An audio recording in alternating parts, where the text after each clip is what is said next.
સતગુરુ મહારાજ જય.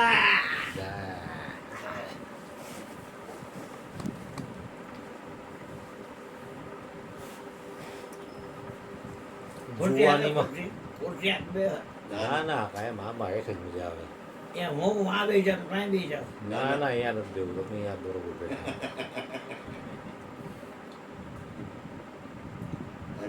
ગઈકાલે આપણે યુવાવસ્થામાં ભજન કરવાની વાત થઈ. નાની ઉંમરના ને બાપુએ વંદન કર્યા. અમથા વંદન નથી કર્યા તને. તો જો वो दिल दिल नहीं जिस दिल में पियाती प्यास न हो. કારણ કે પરમાત્મા તરફ પ્યાસ નથી, પ્રેમ નથી, એ દિલ નથી.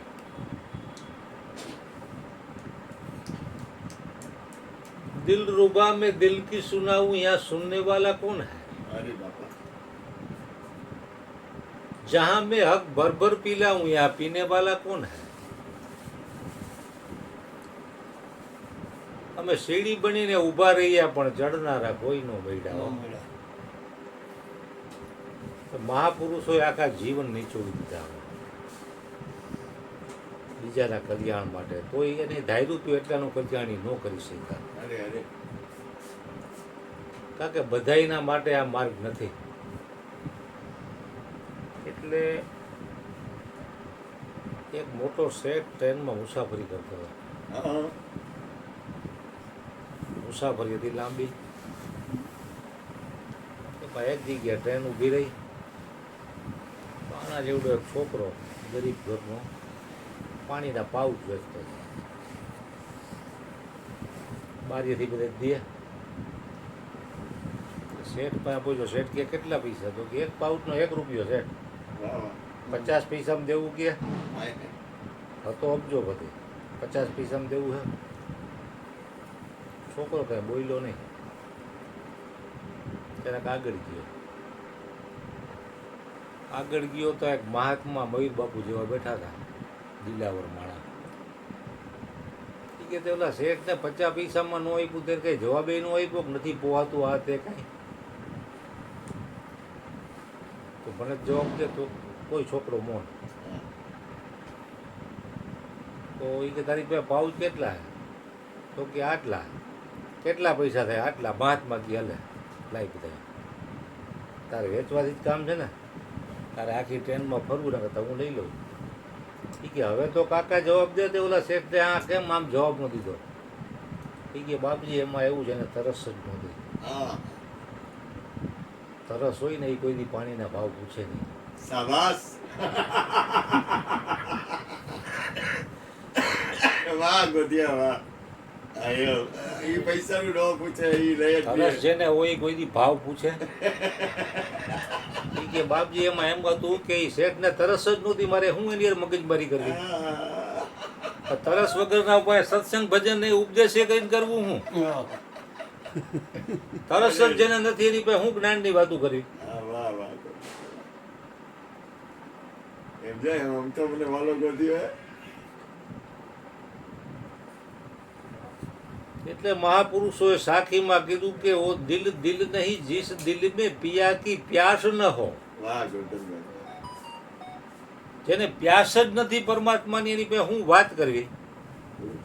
ગુરુ મહારાજ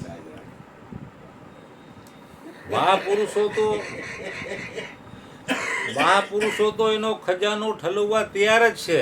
શાબાશ મારો બાપ. પણ પ્યાસ તો હોવી જોઈએ કે નહીં સામે વાળી વ્યક્તિમાં.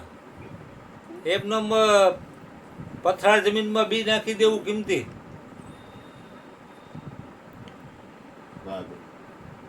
એટલે જે મહાપુરુષોને બચપનથી પ્યાસ હતી ને એ જ મહાન શહેનશાહ થયા છે.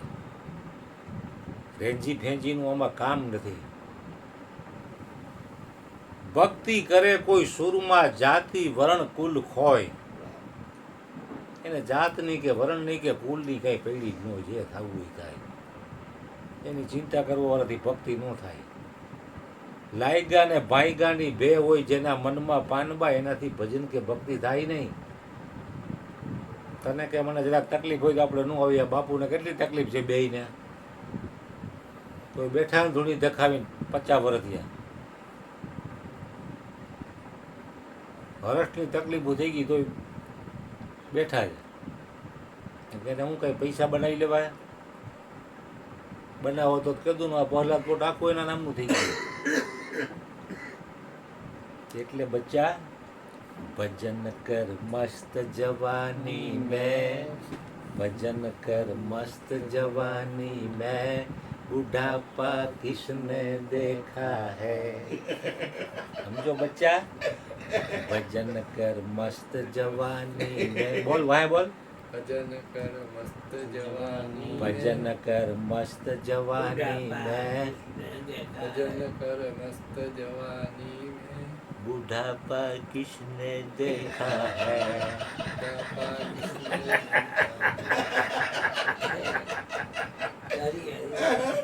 એકલી એક વાતમાં કેવો આનંદ આવે પાછો. અરે મોજ આવી જાય કાંઈ ઘટે શિક્ષણ જ હોય અમારા ગોરધન કાલ તો વાત થઈ હતી આ, તોય આજે વાત કીધું પાછો. કાલ કરતા વધારે આનંદ આવ્યો કે નહીં? એવો મોજ આવી બે વાતમાં શિક્ષણ કાંઈ ઘટે નહીં. ભજન કર મસ્ત જવાની મેં, બુઢાપા કિસને દેખા હૈ. તો બુઢાપો આવે કે ન આવે એ ભવિષ્યની વાત છે, એની ખબર નથી કોઈને. યુવા અવસ્થામાં લોકો મરી જાય છે. ગુરુ નાનક, વાહ બાપા વાહ. ગુરુ નાનક થઈ ગયા તો એના માતુશ્રીનું બચપણમાં મૃત્યુ થઈ ગયેલું. અને દાદીમાએ એને પૂછીને મોટા કરેલા. તો એ સમયમાં તો ચૂલા હતા, કે ગેસનો યુગ તો હતો નહીં ત્યારે, કે પાઇપલાઇન હતી નહીં. તો ચૂલામાં રસોઈ બને તો નાનકડીઓ ને એ બિચારો સેવાભાવી હતો બચપણથી, 7-8 વર્ષની ઉંમરમાં. તો એના દાદીમાને રસોડામાં ચૂલામાં ને એમાં મદદ કરાવે.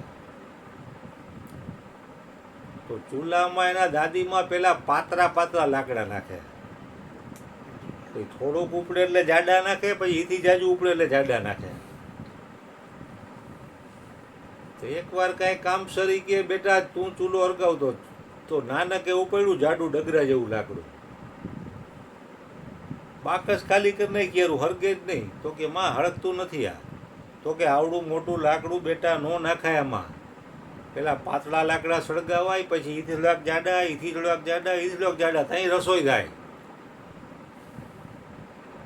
તો કે માં હું તમને એ જ ઉપદેશ દેવા માંગુ છું. તો કે શું?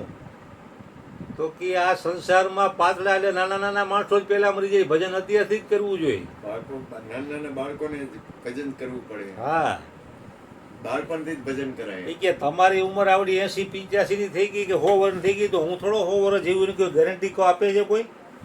તો કે એ ગેરંટી તો નથી બેટા. તો કે એટલે મેં મોટું લાકડું નાખ્યું તમારી પાસેથી જાણવા માટે. એ કે કાલ સવારે મારું શરીર એ ન હોય. તો એ જ ગુરુ નાનકને બચપણમાંથી વિવેક અને વૈરાગ્ય જાગૃત થયો અને એની કરિયાણાની દુકાને બેઠા. તો 1 2 12 ને 13 પછી ગમે એટલું નાખી દે ને તો 14 આવ્યું જ નહીં એનામાં. આવો વિકરાટ ત્યાગ વૈરાગ હૃદયમાં પ્રગટ થઈ ગયો.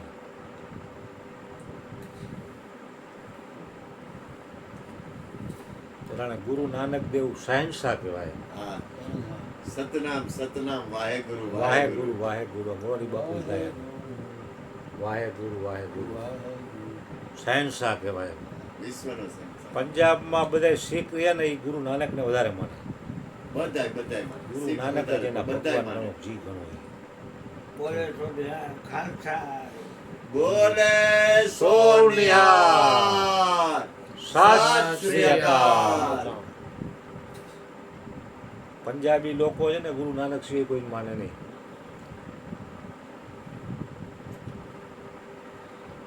એક માનન્ય નિષ્ઠા છે. મુસલમાન અલ્લાહ સિવાય કોઈને માને નહીં, પણ ગુરુ નાનક પંજાબી ગુરુ નાનક સિવાય કોઈ માને નહીં.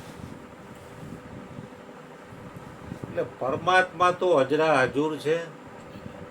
અમે અમારે ભાગે આવતું કરીએ તો તારે ભાગે આવતું કરવામાં તો તું પાછળ પાછળ દોડે છે. વાહ વાહ ગુરુ. અમારું હૃદય તો સાચું છે પણ ખોટી ઈચ્છાઓ, ખોટી વાસનાઓ અને ખોટી શેક ચલીની કલ્પનાઓએ અમારું હૃદય મલિન કરી દીધું છે નાથ.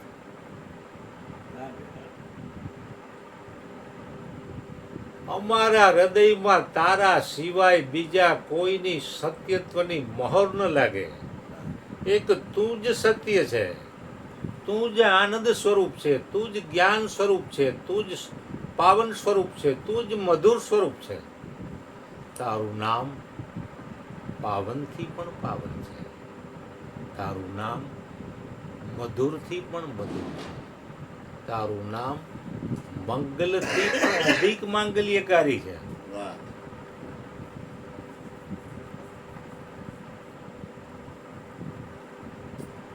એટલે ભગવાન નામનો મહિમા તો જેટલો ગાઈએ એટલો ઓછો છે. ઓછો આસારામજી બાપુના ગુરુ લીલાસા. લીલાસાના માતુશ્રી પણ બચપણ મળી ગયા. એના દાડીમાં એને ઉછેર મોટા થયા. અગાઉ તો 100 વર્ષ ઉપરની ઉંમર હતી બધાની. તો એના દાડી મારી ને એને હાવ એની ગારું કાઢે 2 ફામ છ ને ભ. તો એના દાડીમાં બિલકુલ મૌન રહે, બોલે નહીં કાંઈ એક શબ્દ. તો લીલાશા કે માં આટલી બધી ગાળો કાઢે તમે કઈ બોલતા નથી? તો કે બેટા હું ગાળું લેતી જ નથી, હું ન લઉં એટલે એની પાસે રહીએ. અને બીજું ગાળું જે એ શબ્દ છે, હું શબ્દથી પારનું તત્વ છું, એટલે હું મને ગાળુંની કોઈ અસર થતી નથી. હવે આવા સંસ્કારી લીલાશાને બચપણમાં મળેલા 7-8-10 વર્ષની ઉંમરમાં.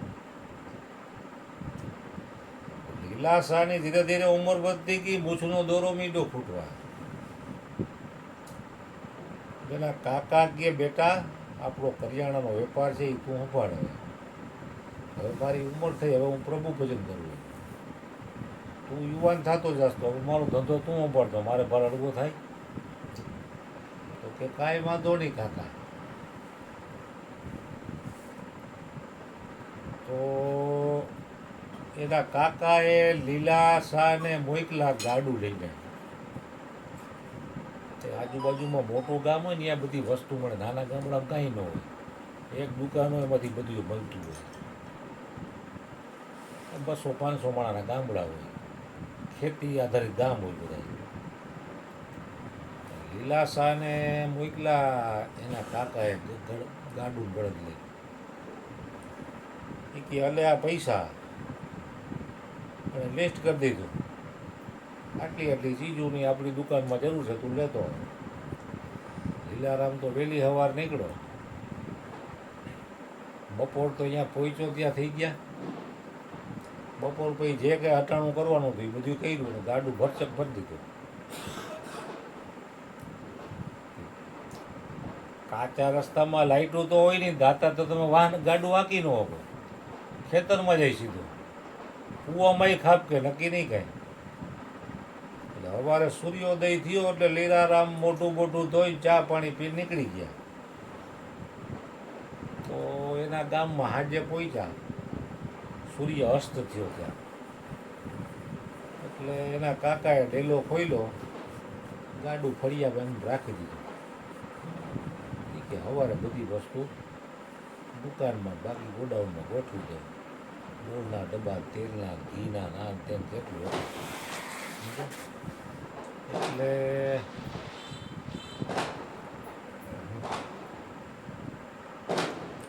રાતે તો હુઈ ગયા લીલારામ. સવારે ઉઠ્યા, જોઈ તો ગાડામાં કાંઈ ન મળે. લીલારામાં મારી આંખને કાંઈ મોતિયો આવી ગયો. શું રાતે ગાડું ભરચક બાંધેલું પ્લાસ્ટિકથી દોયડા બાંધીને ના અટાણે ત્યાં કાંઈ નબરે કે દિલારામાં કર્યું હું મેં તને પૈસા આપ્યા હતા રોકડા માલ તો લીલારામ તો ઉઠો ને નાખો ધગધગે તાવનો કાકાની બીકના હિસાબે ને તાવ ચડી ગયો આખે આખો લખલખ્યા એના કાકાએ પોતા બોતા મૂક્યા બેટા તું જે હોય સાચું કહેતો એ તાવ ઉતરે નહીં તો કે બેટા હું તને કાંઈ નહીં કહું તું જેમ જેમ મને સત્ય વાત કર દે હું તને વચન આપું છું બેટા કાંઈ નહીં કહું પછી લીલારામને એના કાકા ઉપર ભરોસો આવ્યો તો કે કાકા એમાં એવું છે રસ્તામાં હું નીકળું ને તો નાના નાના ગામડા આવતા તો અહીંયા દુકાળ પડે કોઈ પાસે ખાવા અન્નનો દાણો ન મળે બિચારા મારી પાસે એવા કાકલુદી કરતા હતા કે મને કંઈક ગયો મને કંઈક ગયો તો આપણે કાકા વેચશું તો એ કોક ખાવાના જ છે ને તો આપણા ગરાક ખાય કે આવડા ખાયમાં ફેર શું પડે છે પરમાત્મા તો બધામાં એક જ છે સચ્ચિદાનંદ સ્વરૂપ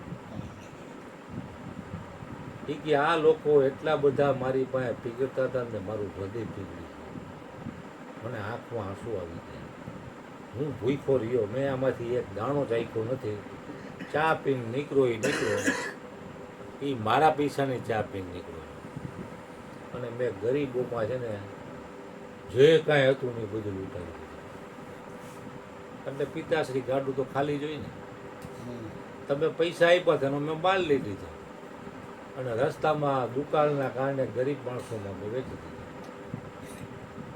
પછી મેં નાત જાત કાંઈ જોઈ નહીં જે નાતનું આવ્યો જેને જરૂર હતી મહિના લેવા જ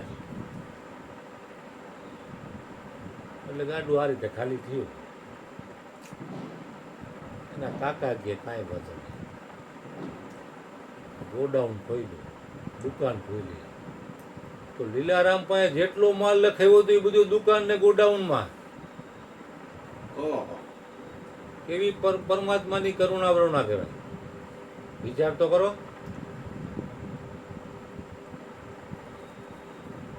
એના કાકાએ લિસ્ટ મુજબ જેટલો માલ આપ્યો તો એના કરતા ઊંચી ક્વોલિટીનો માલ અને એનાથી વધારે માલ દુકાનમાં બધે ગોઠવાઈ ગયેલો ગોડાઉનમાં તેલના ડબ્બા ઘીના ડબ્બા ખાંડના બાજકા હવાયો માલ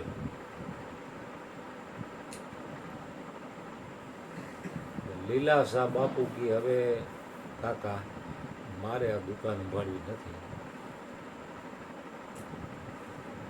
હવે હું એ પરબ્રહ્મ પરમાત્માને શોધીને જ રહીશ કે આખા મારા ગોડાઉનમાં બાળકોને ભેગો પૂરણહારો પીર રામદેવ સંતોનો એ સમૃદ્ધ ધણીઓ હવે કે એને હું મૈડા વગર જંપીશ નહીં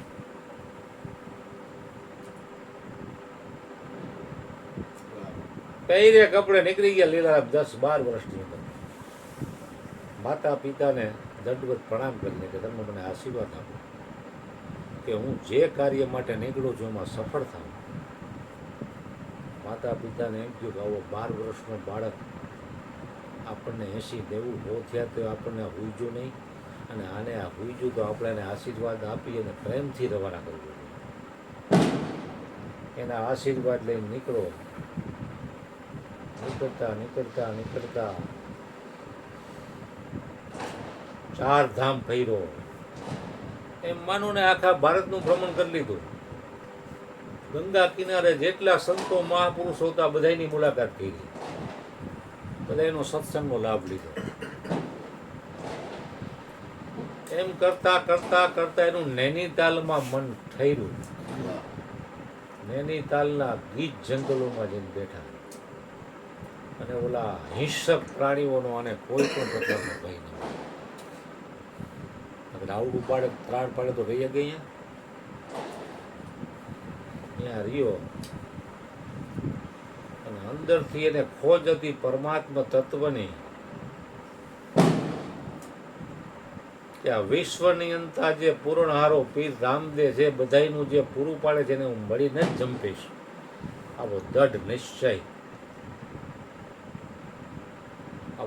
નિશ્ચય એને કર્યો ને ત્યાં કેશવાનંદ કરીને બ્રહ્મવેતા ગુરુ એની પાસે આવ્યા. તમારો દઢ નિશ્ચય હોય તો બ્રહ્મવેતા ગુરુ તમારા આંગણે ઉઘાડા પગે આવે. કેશવાનંદ સ્વામી કરીને આવ્યા એટલે આખી વાત સમજી ગઈ. અને કેશવાનંદ સ્વામીએ લીલાશાહને બ્રહ્મ જ્ઞાનનો ઉપદેશ કર્યો. તો 2.5 દિવસ તો એ એવી દશામાં કે આખી જગતની વિસ્મૃતિ, જગતથી ઉપર ઉઠી ગયા, દેહાદ્યાસથી ઉપર ઉઠી ગયા.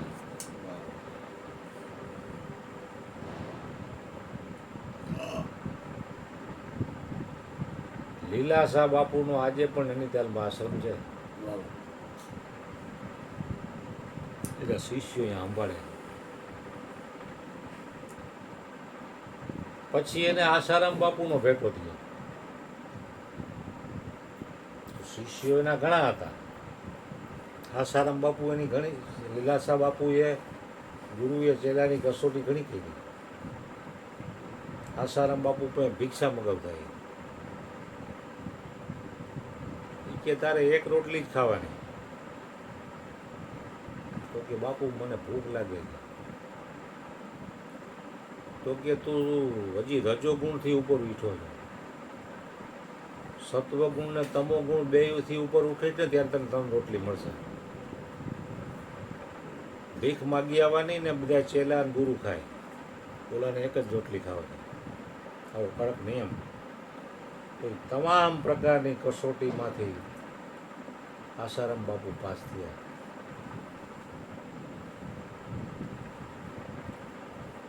આસારામ બાપુ પાસ થયા ત્યારે લીલાશાહ બાપુએ કીધું તું ગ્રહસ્થ હોકર ઉપદેશ કરો.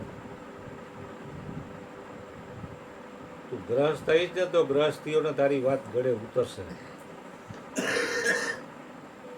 બાપુએ ગ્રહસ્થની વાત કરી ને શંકરાચાર્યની, એને પરકાયા પ્રવેશ કરીને જાણવું તો પડ્યું ને.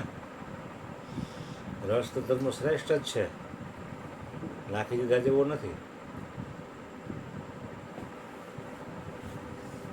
પછી આસારામ બાપુએ જ્યોત જગાવી. ધીરે ધીરે ધીરે ધીરે સાધકો વધતા ગયા, આશ્રમો થતા ગયા. અટાણે હાલમાં એના 400 આશ્રમો છે. 20-25 એકર ટૂંકી જગ્યામાં નહીં. એ રાજકોટમાં ન્યારી ડેમના કાંઠે, સુરતમાં તાપીના કાંઠે,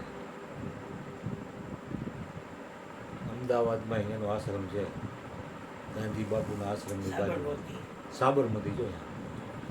સુરતમાં તાપી, અહીંયા સાબરમતી, ના ન્યારી મોટેરા આશ્રમ. કારણ કે એના બધા આશ્રમો નદીને કિનારે જોઈએ, જેથી કરીને ઝાડવા બાળવા તરત ઉગે અને વાતાવરણ શુદ્ધ ને પવિત્ર રહે. ઘટા ટોપ તમે જંગલ જોઈ લો એવો આશ્રમ. સત્સંગ હોલ ને મૌન મંદિર ને ઘણું બનાવેલું. મૌન મંદિરમાં હું જ્યાવેલું છે ને આ રાજકોટમાં. એટલે પછી એને આ જ જ્ઞાન, એના જ્ઞાનનો ખજાનો એને જોયું કે આસારામજી એક એવો શિષ્ય છે અમારો ખજાનો પચાવી શકશે. પછી આસારામ બાપુએ તો કરોડોને મંત્ર દીક્ષા અને જ્ઞાન આપ્યું. અત્યારે તો આ બધું બહેનું આખી દુનિયા જાણે છે. એટલે હવે થોડો ઘણો પ્રભાવ ઓસરી ગયો. જે બહેનું તે રામ જાણે, આપણે કાંઈ જાણતા નથી, એનાથી કાંઈ અજાણ નથી.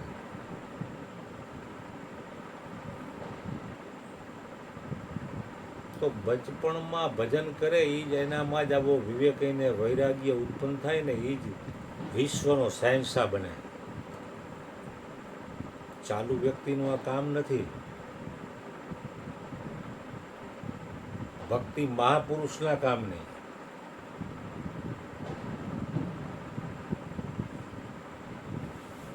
એટલે હરિગુરુ સંતોનો નામનો મહિમા, સત્સંગનો મહિમા, ભજનનો મહિમા, ભોજનનો મહિમા, શાસ્ત્રોનો મહિમા.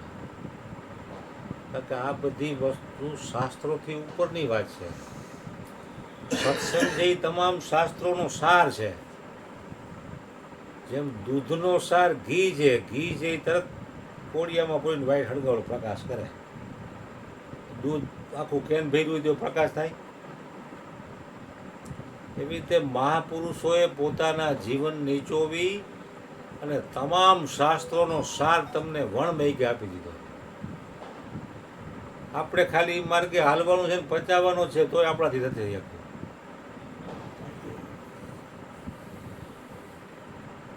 હાલમાં પણ લીલાશા બાપુને એક વખત કોઈ વ્યક્તિએ પૂછ્યું કે આટલામાં કોઈ કેશવાનંદ કઈ કોઈ વ્યક્તિ રહે છે? કોઈ કઈ બોલી જ નહીં, તો આમને બે સમાધિ લાગી. આંખમાંથી આંસુની ધાર ભેગી થવા. ઓલાને તો બીજા કેશવાનંદનું કામ હતું, પણ ખાલી ઓલે પૂછ્યું કે આટલામાં કેશવાનંદ વ્યક્તિ કોઈ જે તમે ઓળખો છો તો એની આંખ ભીજાઈ ગઈ, વાણી ગદગદ થઈ ગઈ, ત્યાં બોલી જ ન હોય. એના ગુરુનું ખાલી નામ સાંભળ્યું ત્યાં એને સમાજ લાગી ગઈ. તો કેટલી ઊંચી પરાકાષ્ઠા હોય.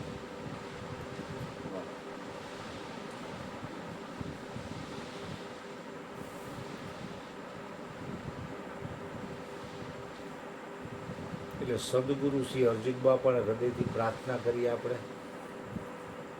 કે અમને પણ આવા લીલાશા કે આસારામથી કમ ગુરુ તમે નથી. તમે પણ એનાથી સવાયા છો. એવા ગુરુ અમને બધાને સહેજમાં પ્રાપ્ત થયા છે. તો આવીને આવી કરુણા કૃપા અમારા તમામ હરિભક્તો ઉપર, ગુરુ ભક્તો ઉપર ઉતારતા રહ્યો, એવી હૃદયથી પ્રાર્થના. સાચો? છોકરા આ ઓલો તકિયો આમ નમે ને કૃષ્ણના માથા ઉપર આમ હરખો કરી દે, નીચેથી ઓલો